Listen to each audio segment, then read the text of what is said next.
tengah panasnya konflik Rusia dan Ukraina, Perdana Menteri India Narendra Modi dikabarkan melakukan kunjungan kerja ke Moskow, Rusia untuk menggelar perbincangan dengan Presiden Rusia Vladimir Putin.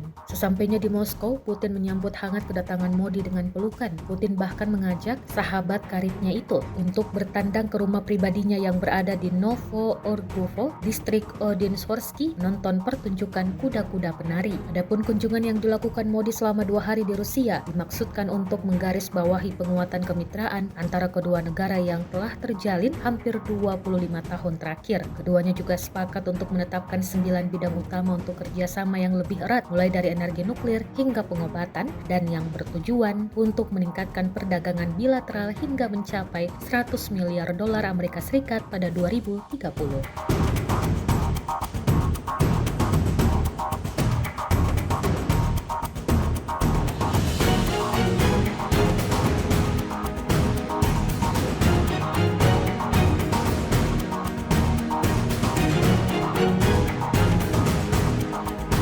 Download Tribun X sekarang, menghadirkan lokal menjadi Indonesia.